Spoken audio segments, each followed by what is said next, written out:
Lollipop, lollipop, oh, lollipop, lollipop.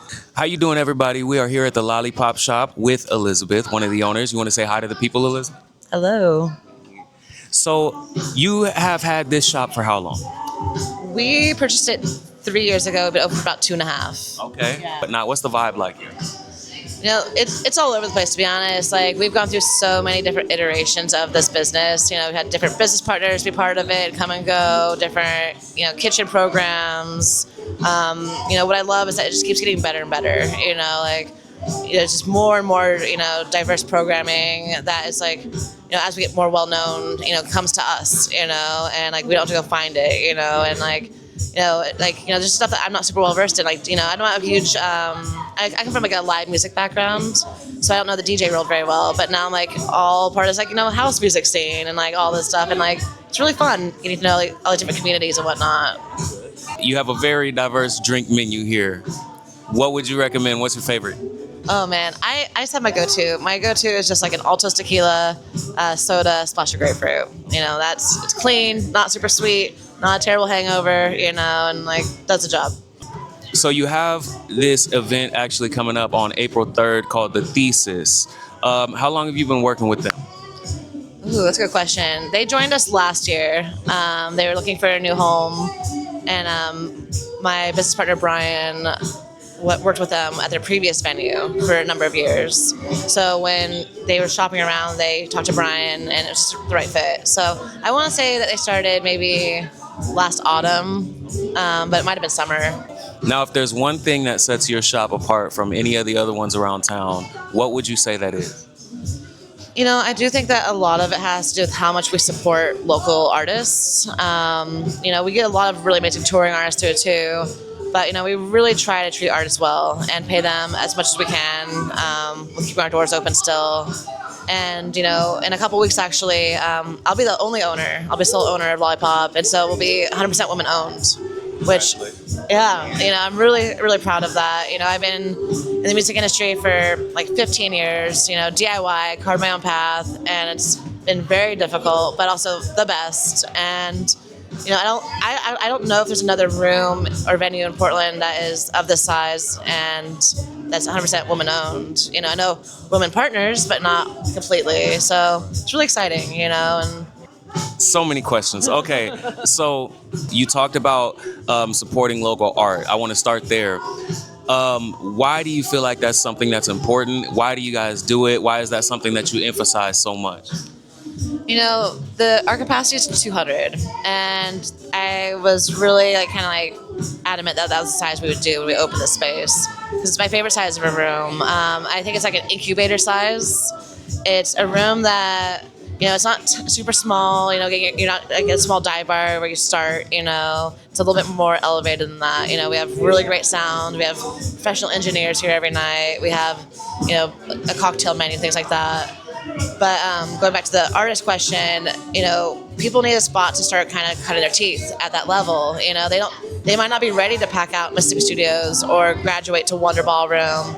We help them get that experience at this level, and it's really intimate. There's not a bad seat in the house, and local artists can't always pack out larger rooms. Especially when they're getting started. So I like investing in that and knowing like. It's really cool when you see an artist that you worked with, start selling out like Revolution Hall or like, Roseland or something. You're like, I booked them like 8 years ago, How does that feel? It feels great. And they still like, they, just give me a big old hug when they see me in the crowd, shout out or whatever. And like, the community part is like where it's at for me, I have a huge community in Portland, but also like nationally and internationally, and like, I love being in a different city and just knowing I can meet up with different bands I've helped over the years, and it's amazing. I've always been involved in music in some way though. Like as a kid, it was just number one to me always, I listened to music kind of obsessively. And then, I did play instruments growing up, but I stopped in high school. And then after that, when I left my parents' house, I got involved in radio and was a DJ. So different kind of artist, I'd say, like a curator, having an ear for what, was going to kind of pop soon or something, or, finding a way to contrast genres that don't normally go together, and I did that for over a decade. And it's a really fun way to communicate and express yourself as well, because for me it's very emotional. Like, you can kind of tell where I'm at, if you listen to past radio shows, like, oh, like that was a very emotional time for you, or oh, that was just like fun, party time, or whatever. Okay. So that's how I consider my artistry, I guess. Is I think curators are artists. It's this is I feel like when I put together a bill, it's like painting with sound. And like, you really have to consider like the arc of the energy that you're playing with, and like the build of it, and and work with some of these younger or newer artists and explain to them how that is working for you, because they don't necessarily know, what makes. That's the other part of supporting the local artists I love, is kind of like helping to train younger or inexperienced musicians, like how the industry works. It's like, hey, here's what this means, or hey, here's like an unwritten rule, to the music industry. Like, you tip on your drink ticket, even though that you don't get told that, or don't play too many shows too close to like a big venue show. Save your draw. And little things like that. You gotta give them some guidance at this level. That's really cool. Yo, yo, yo, if you didn't already know, Lollipop Shoppe is hosting the Thesis here on April 3rd, you know what I'm saying? And you looking at me like that is gonna make me fuck up, so I gotta start all the way over. If you had any advice for any of the, like, maybe local DJs who would like to get into radio, like you said, you did that for, what was it, 15 years? A little over 10, yeah. A little over 10 years? Yeah. Okay. What would be your advice for any of the local DJs who want to be able to get into radio and expand their palette a little more? Yeah, definitely. There are a lot of great radio resources in town. I personally started with college radio, and that's where a lot of DJs kind of start, or people, a lot of music industry people start in college radio too. But if that wasn't where you got your teeth cut, there's a lot of community stations in town doing amazing work. I was one of the starters of like X-Ray FM, and I was there I DJ'd there for 8 years, I think. And they're always looking for community, new people to join, and they'll train you if you don't have experience, and so it's really a matter of like reaching out. The station that I'm really putting my energy behind right now is Shady Pines Radio. It's an online station, 24/7, but they are huge community supporters, and like, it's run by this really sweet couple, and they just like they even have like a little mini fest out in like the country, and like they're just fully dedicated to supporting the Portland music community of all genres, of all communities. And they have a lot of great resources. Like, they like just email us, and like, we'll start the dialogue, volunteer with us, shadow, and then maybe we'll put you on air, or that kind of stuff. Like, the biggest thing that I would say is like, you just gotta send the email. You gotta reach out. Like, you'd be surprised who will respond back. And you gotta put yourself out there. And if you want to get involved in the music community or business, go to events, and just kind of, you'll start seeing similar people around, and introduce yourself, or if even not, just check it out. Go to panels, just read what's happening in the Mercury and like the local, blogs and stuff, and see what they're recommending, and go see that, so you're staying relevant, and also email those outlets too, and try to see if they can cover your project or something. Like, there's so many approaches to it, but all of what I've built has just been off of like me just sending emails basically, and be like, hey, I got an idea, what do you think? And they're like, oh, that's dope. I'm like, I don't know how to do it, but let's do it, and then like it's all been trial and error. I made some big mistakes, like, it's not cool to lose like 10K in a night. I have, but then maybe it comes back in a different way sometime, like that's the game. And like, you have to be able to risk everything, to get somewhere. I mean, maybe not that, but that tends to be, a lot of the stories I hear is like, you gotta be all in, and I love it.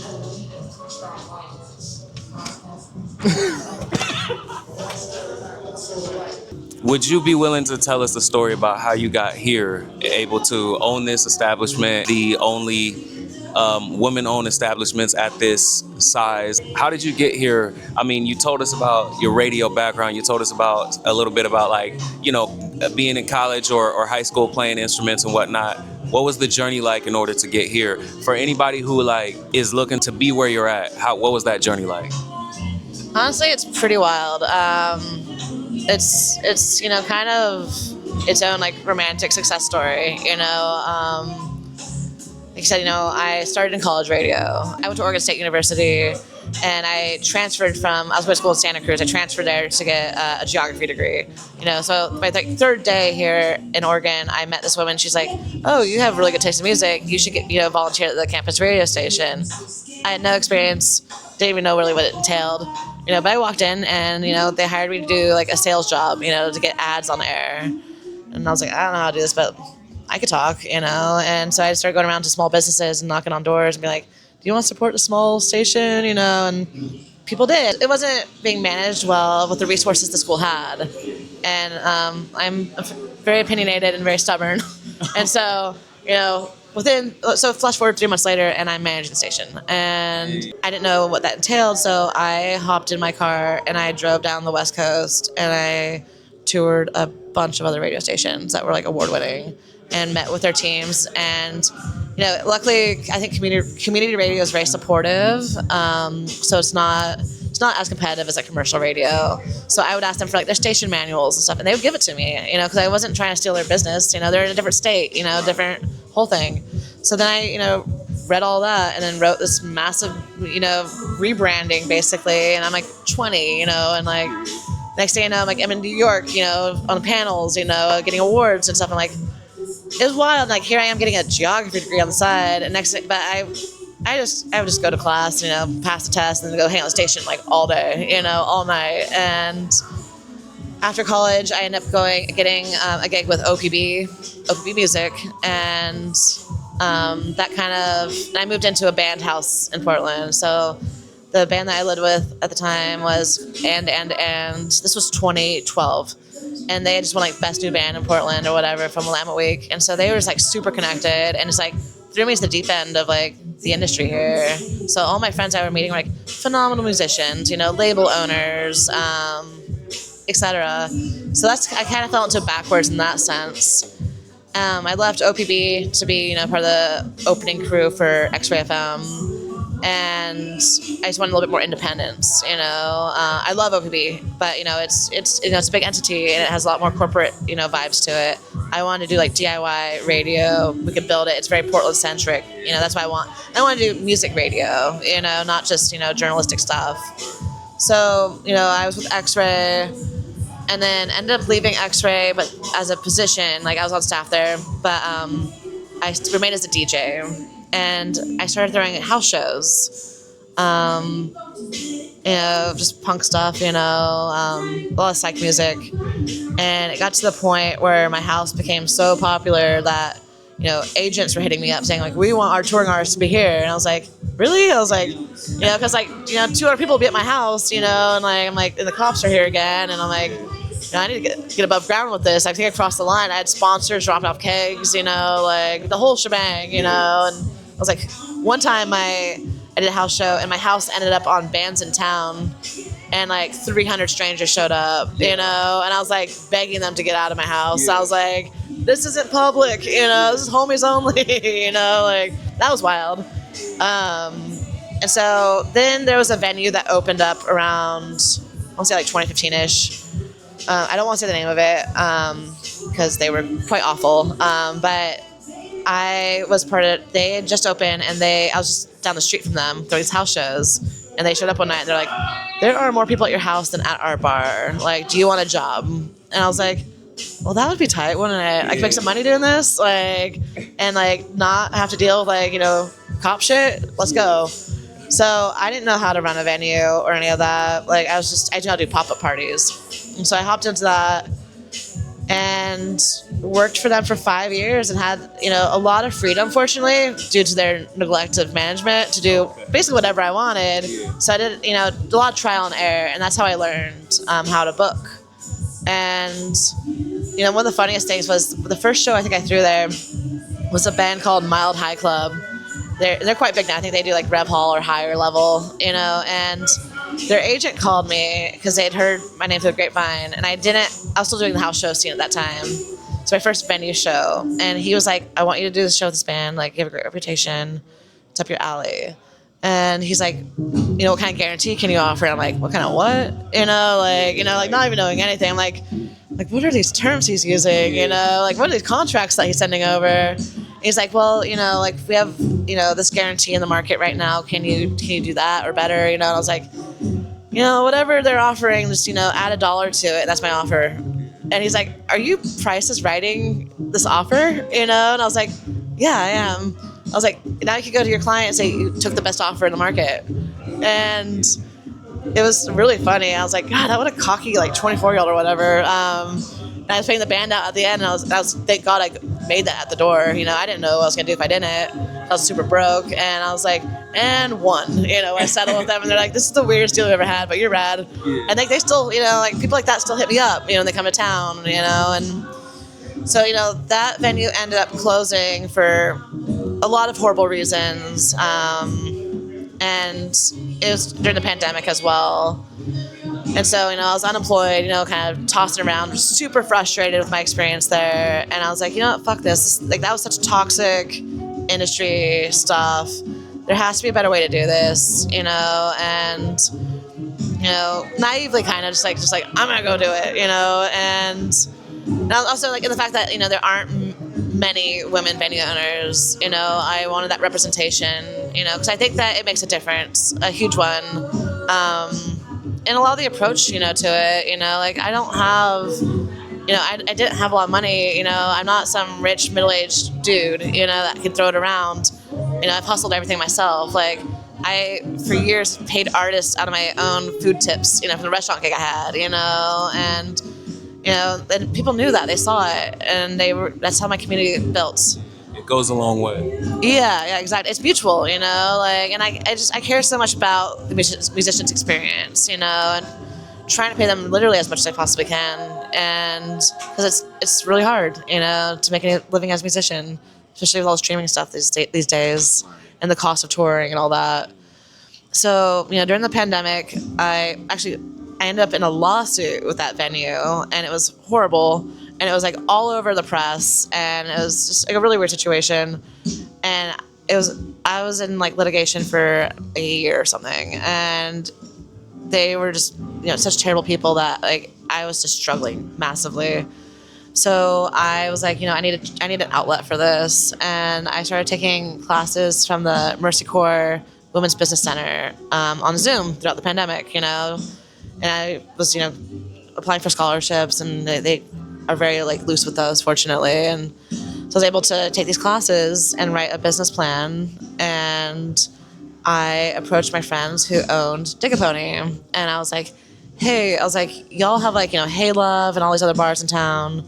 You know what to look for in a space and how to open it. Would you mind being my eyes on a couple spaces I'm gonna go check out? And we walked into like one, and it was like, yeah, this is like a money pit, don't do it, And then like 2 weeks later, they called me and they're like, we got an idea, like buy our bar, like we've had a great decade of running it, we've been killing it, but we all have other shit that we're doing, and we kind of just want to hang our hats high, we don't want to, go too far and like fizzle out, like let's quit at the top, while it's still good. And I was like, well, okay, but like, that's a lot of money, This is a very prime location, and that was one of the most popular clubs in town for a long time, and I think I'm bipolar, and I think that that's a strength in some ways, because I can have that like fierce determination, and I get that manic energy and the creativity that just like is like I'm not stopping, till I gotta go to sleep, 3 days later or something, if it's a manic spell or something. Yeah. Brilliant ideas come out of it,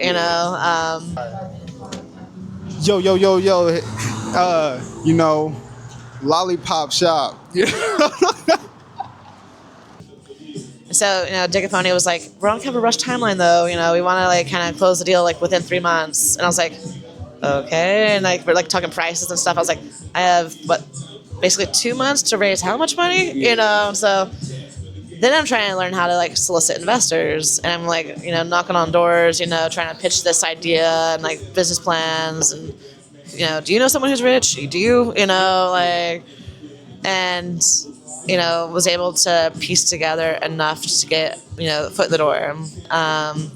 A lot of that was, we also I had some previous business partners who are no longer part of this, but they contributed capital to this as well, and so it wasn't just me. There's a lot of people to thank along the way. And we took out a large loan from a nonprofit because we couldn't get conventional funding, because at that time venues were just shutting down left and right from the pandemic. No one wanted to sponsor or invest in it. And so we had to get very creative with the funding sources. We found this organization called Craft 3, and they do kind of like non-conventional loans for underfunded areas. And we convinced them that this was a good idea, and they gave us a big ass loan, and scary, but we got it, and so next thing you know, we're in here 3 months later painting walls, and doing the whole thing. And that's kind of how I got in here. It was just, completely DIY, and I also run a music festival called Lose Your Mind, and that's turning 10 this year. And it's, a little over 1,000 people a night. It used to be warehouses. Now that I have Lollipop, we kind of made it like an industrial Southeast fest. Well, it's always been industrial Southeast for the most part, but like this neighborhood specifically, and no longer warehouses. So like we use Lollipop, we use Swan Dive across the street, we use the Get Down over there. I'm hoping to add Twilight this year. So it's like, 4 venues on 2 walkable blocks. Get all the neighboring bars to, be part of it too. Drink discounts for wristbands, stuff like that. That's really, also how I've cut my teeth, and established like agent relationships and whatnot, is through booking the fest over the years. Some years it's like, over 30 bands, but it's like, but it's amazing, because it's like, I consider, some of the best of local Portland combined with like some of the best national and international artists, at kind of the levels that I'm talking about. And, we take very, very good care of the artists who play, and that gets out. Bands want to play this, and they'll even, like bigger headliners might take less money, to play this, even just because we can't afford it. We're still giving a really good offer, but like they might be more at like, Roseland or Wonder Ballroom level, and we only have a 400 cap main stage, so it's an underplay for them. So they have to like take that cut, but they'll get so much cool stuff in return. Like, we put them in nice hotels, not like out by the airport. We have neighborhood partners on that, and like we'll do like we buy out R.O.S.Y, which is a speakeasy underneath Loyal Legion, and that's the artist sponsor lounge, and that's just open bar. Like we're not gonna limit you to like like order what you want. And they have great partners with us there, and they create these amazing cocktails and name them after like local band songs and stuff. And like there's like flowers cascading down the side of your drink. It's like artists don't get treated that way, with a DIY fest. It's like, here's a warm Pabst, whatever. And like, it's just nice to be able to like really provide excellent hospitality. And I love doing brand collaborations. Bringing as many cool, brands and products as possible to make it all happen. That's how everything's propped up, basically, is partnerships. So is there anything that you would like to invite people to as far as like what's coming next? There's, Lollipop's entering a new phase right now, with, the ownership, the final ownership change, and I do want to say, like, it's amicable. It's not like, it's been like, it's not nasty. It's just like, it's hard to do this, and sometimes you gotta take space, and that's what's happening right now. And so, as we're moving forward, I'm transitioning the programming here some, because what I realized is like, we had so many band nights mostly because of my background, but with the overhead we have here, the drink sales aren't reliable. Some crowds don't drink a whole lot, and like that's fine, but that's how we make our bread and butter, since we don't take a ton of the door money. We try to give as much of that to the artists as possible. Most venues take a lot larger of a cut than we do, and so we have to sell more drinks to cover that, or get more sponsorships. So, I started realizing, through becoming more friends with the DJ community that, those nights tend to like spend more. People come out to dance and they buy, like upper level drinks and whatnot. It's not, a show where people buy 2 PBRs and then bounce. You can make some good sales on a DJ night and on a band night, but it's so unreliable. And so what I realized is we need to change our programming. And what needs to be is like, instead of having like the occasional weekend DJ night, it needs to be every weekend night is a DJ night, so that people know that they can come here and they can like dance and check out really sick DJs at Lollipop, and it's reliable. Like that's one of the most important things in business is consistency. Like just doing it over and over and over and like being known for that. And so that's the next step here is dance parties on the weekends and band nights during the week. And we have an amazing kitchen program here with Marky D's, and Chef Marcus used to be like the food, I don't even know his title, but he oversaw like everything at the Fillmore, and like that's huge, like he's done big stuff in the Bay, and to have him here and like he's an old friend, and like it's just really nice to be working in that, like to have that collaboration. And like he knows a lot of the chef and restaurant community in town, so we're trying to do like a lot more like chef collabs, and like we want to do like we're about to launch an R&B brunch, and like cool, like one of our homies involved as well. We have a big community here. We have built-in community at Lollipop, and one of our friends who's part of that, his dad's a pastor, Northeast Portland born and raised, and so we're like, well, on Sundays let's fucking like get some of those like church musicians down here, after church, and let's have a big old brunch for and like let's hang out. We're all ages till 7. Bring the kids. You came here, there's kids running around. Like we just had a school event. And like I love the the variety of what I get to work with. Like last night was a honky tonk event. Tonight is gonna be like a super sold out psych concert. And like the DJ programming is coming up in May. We're kind of like phasing out the band nights that we already booked.